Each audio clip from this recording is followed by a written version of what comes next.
Christmas Eve came quietly. No bells, no laughter, only wind. The boarding house sat at the edge of town, leaning like it was tired of standing. Paint peeled from its walls.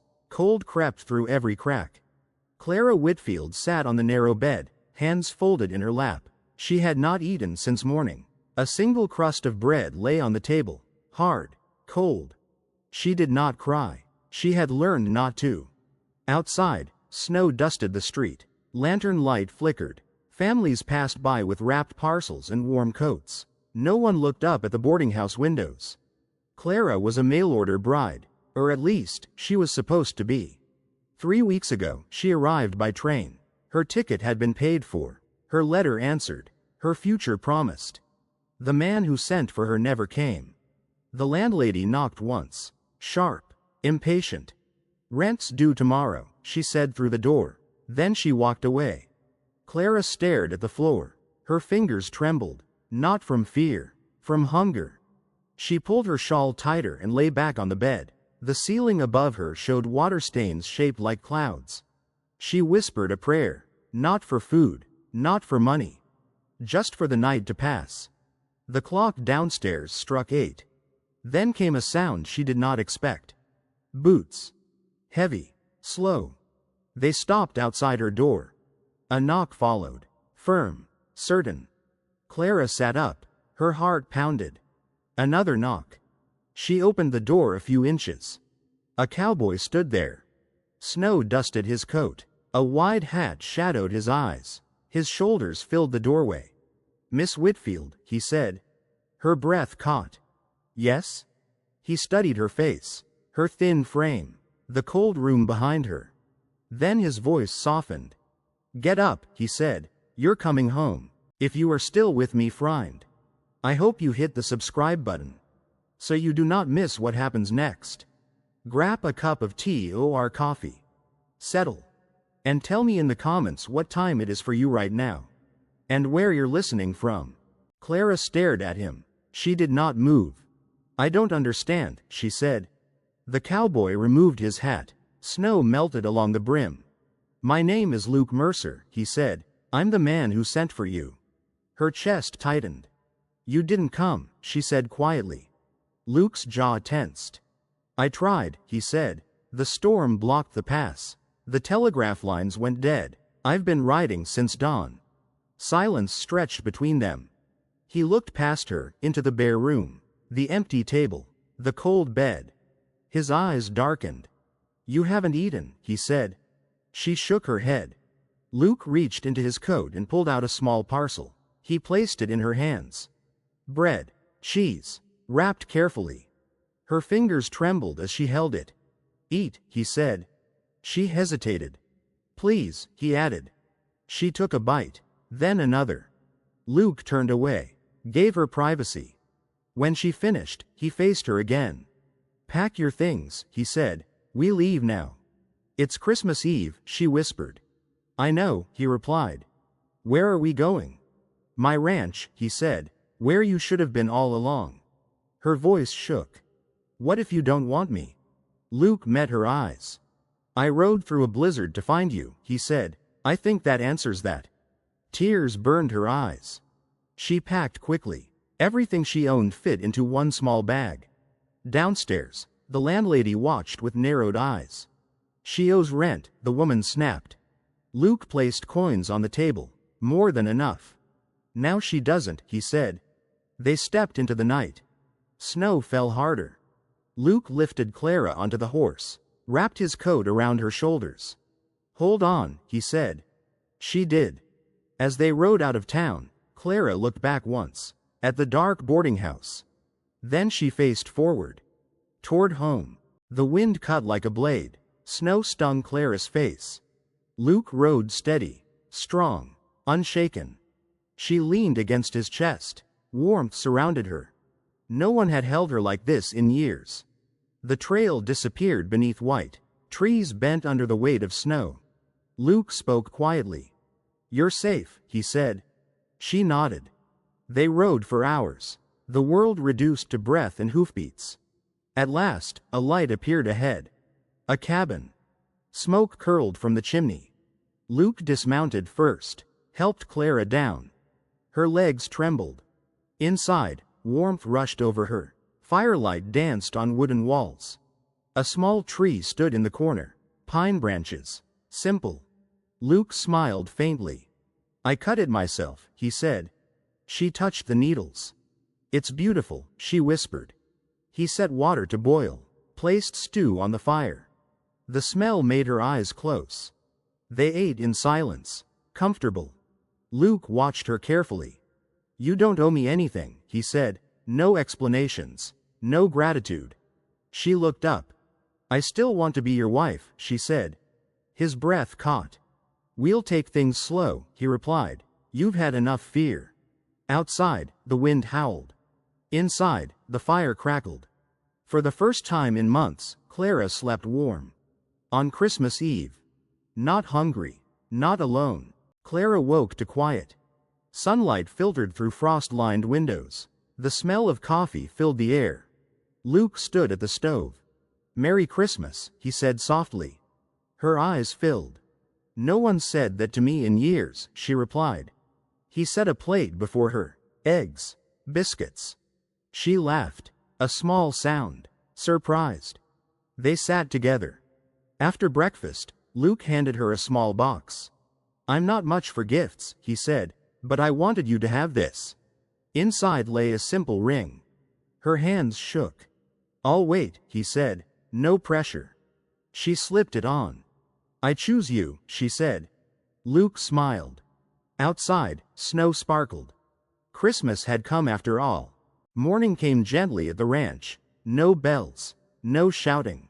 Just wind moving across open land. Clara stood at the window and watched the snowdrift across the fields. The world felt wide here. Endless. Quiet. Behind her, Luke moved about the kitchen. Careful. Respectful. Coffee's ready, he said. She turned. Smiled. They sat together at the small table. No rush. No pressure. Luke spoke first. I won't ask you to work, he said. Not yet. You rest. You heal. Clara shook her head. I want to help, she replied. I don't want to feel like a guest. Luke considered her words, then nodded. All right, he said. We'll learn this place together. Later that morning, he showed her the barn. The horses watched her with calm eyes. Steam rose from their breath. Clara reached out slowly. A mare nuzzled her hand. She likes you, Luke said. Clara smiled. They walked the property. Fence lines. Frozen streams. Snow-covered grass. This land can be hard, Luke said, but it's honest. I like honest, Clara answered. By afternoon, Clara helped prepare supper. She chopped vegetables carefully. Her hands remembered hunger. But now, there was plenty. Luke watched her quietly. You don't have to rush, he said. I know, she replied. As evening fell, clouds rolled in. The wind grew louder. Luke checked the doors, secured the shutters. That night, they sat by the fire. Luke repaired a saddle. Clara mended a tear in her shawl. Silence filled the room, not awkward, comforting. Finally, Clara spoke. People in town will talk, she said. Luke nodded. They already do, he replied. She swallowed. I've been judged before, she said. It doesn't scare me, but I don't want it to hurt you. Luke met her gaze. I chose you, he said simply. I'll stand by that choice. The fire crackled. Outside, the storm built. Clara realized something then. Home was not the walls, not the land. It was the feeling of being allowed to exist, without apology. When she went to bed that night, she slept deeply. No dreams of hunger, no fear of doors closing. Only the steady knowledge that tomorrow would come. And she would not face it alone. The first trip to town came 3 days later. Luke hitched the wagon before sunrise. The sky was pale, cold. Clara stood on the porch, hands folded. She had not been back since the night Luke found her. You don't have to come, Luke said gently. I want to, she replied. He helped her into the wagon, wrapped a blanket around her knees. The road into town was quiet. Snow crunched beneath the wheels. As they arrived, eyes turned. Whispers followed them like shadows. That's her, someone murmured. The mail-order bride. Clara kept her gaze forward, her spine straight. Luke noticed everything. He said nothing, but his jaw tightened. They stopped at the general store. Luke jumped down first, then offered his hand to Clara. She took it. Inside, the warmth did little to soften the stares. Conversation slowed, then stopped. The shopkeeper cleared his throat. "Morning, Luke," he said. His eyes flicked to Clara. "Morning," Luke replied. "This is my wife." The word settled heavily in the room. Clara's breath caught. No explanation followed. None was needed. Luke ordered supplies. Flour, sugar, coffee. Clara stood beside him, unmoving. A woman near the counter leaned closer. "Must have been desperate," she whispered. Luke turned. His voice stayed calm. "She chose me," he said, "and I chose her." Silence fell. The woman looked away. Outside, Clara released a breath she did not know she was holding. "You didn't have to say that," she whispered. "I did," Luke replied. They continued through town, post office, blacksmith. Each step grew easier. When they finished, Luke handed her a small parcel. "For you," he said. Inside were gloves, soft, warm. She smiled. On the ride home, Clara spoke. "I spent so long trying to be small," she said, "so no one would notice me." Luke listened. "You don't have to shrink here," he replied. "There's room." As the ranch came into view, Clara felt something shift. The town could whisper. Let it. She was no longer hungry, no longer alone. That night, Luke placed another log on the fire.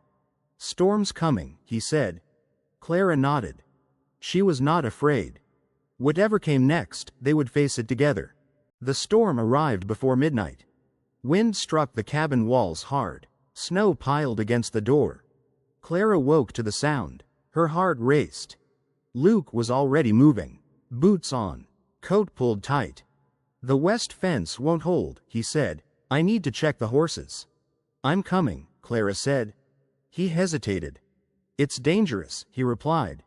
"So is being alone," she said quietly. Luke nodded. Outside, the cold stole breath. Snow blinded them. They moved together, step by step. At the corral, a gate had torn loose. Horses shifted nervously. Luke worked fast, hands numb, jaw clenched. Clara held the lantern. Her arms shook, but she did not step back. A gust knocked her sideways. Luke caught her. "Stay with me," he said. "I am," she replied. The fence held at last. On the way back, Clara stumbled. Her legs gave out. Luke lifted her without a word, carried her through the storm. Inside, he set her by the fire, wrapped blankets around her. Her teeth chattered. "I didn't want to be a burden," she said. Luke crouched in front of her. "You're my family," he said. "Family doesn't burden."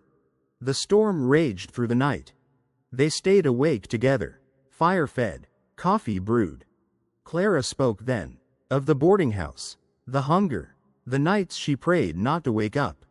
Luke listened, did not interrupt. When she finished, silence settled. "You won't go hungry again," he said. "Not ever." Tears slid down her cheeks. By morning, the storm passed. Snow lay deep, bright. The ranch stood. Luke opened the door. Sunlight poured in. "We made it," he said. Clara smiled. Yes, they had. The days after the storm were quieter. Snow softened the land. The world felt clean, new. Clara found a rhythm at the ranch. Morning fires, warm bread, mending. Luke never hurried her, never questioned her choices. One afternoon, Clara walked to the old shed behind the barn. Its door creaked open. Inside, dust and light danced together. Shelves lined the walls. Jars, tools, forgotten things. Clara's hands moved without thinking. She cleaned, sorted, organized. By evening, the space felt different, useful. Luke stopped in the doorway. "You did this?" he asked. She nodded. "I thought it could be a pantry," she said, "for winter." Luke smiled. I didn't know how much we needed that, he said. Later, she helped with the animals, learned their names, their moods. They trusted her. That night, Luke brought out a small wooden box. I carved this years ago, he said, didn't know who it was for. Inside lay sewing needles, thread, carefully kept. Her throat tightened. No one's ever prepared a place for me, she said. Luke answered simply. I was waiting. Clara realized then, this ranch was no longer borrowed, it was hers too. When they lay down to sleep, she did not feel like she was taking space. She belonged. Outside, stars glittered. For the first time, Clara dreamed of spring. The letter arrived on a quiet afternoon. Luke found it tucked into the postbox at the edge of the road. The paper was thin, official. He read it once, then again. Clara watched his face change. What is it? She asked. Luke handed her the letter. It was from the agency, the mail order registry. A mistake, they said, a clerical error. Her contract had been listed twice. Another man had already claimed her, paid in full. Clara's hands shook. They can't, she whispered. I'm here. Luke took the letter back, folded it slowly. They won't, he said. But they might try, she replied. That night, Clara lay awake. Fear crept in. What if she was taken again, passed along like paper? Luke sensed it. He sat beside her. Look at me, he said. She did. No one owns you, he said, not a registry, not a contract. But I don't have proof, she whispered. Luke took her hands. I love you, he said. The words landed gently, firm. I loved you the night I found you hungry, he continued, and every day since. Her breath caught. I was afraid to say it, he admitted. I didn't want you to feel trapped. Tears fell freely now. I love you too, Clara said. The fear loosened its grip. In that moment, the letter lost its power. Luke placed it into the fire, watched it burn. Ash fell.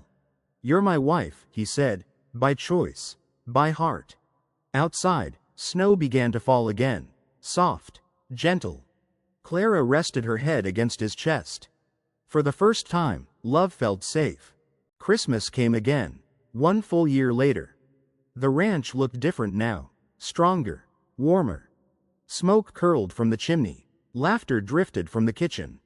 Clara stood at the table, kneading dough. Her hands were steady, confident. The pantry was full. Jars lined the shelves. Winter no longer frightened her. Luke stepped in, brushing snow from his coat. He watched her for a moment, quietly. You remember last Christmas? He asked. Clara smiled. I remember being hungry, she said. Luke crossed the room, took her hands. You never will be again, he said. A knock sounded at the door. Neighbors arrived, families from town, even the shopkeeper who once looked away. They brought pies, warm bread, smiles that carried regret. Clara welcomed them all. No bitterness lived in her anymore. That evening, candles glowed. The small tree sparkled with simple ornaments. Luke raised a cup. To home, he said. Clara felt the word settle deep in her chest. Home. Not a place she had borrowed, not a promise written by strangers. A choice. Later, as the fire burned low, Clara stepped outside. Snow fell softly. Luke joined her. Do you ever think about that night? He asked. She nodded. If you hadn't come, she said. I did come, he replied. She looked at him. You didn't just save me, she said. You saw me. Luke smiled. You were always worth seeing. Inside, warmth waited. Light. Love. Luke opened the door. Get up, he said gently. You're coming home. Clara stepped inside. And this time, she already was.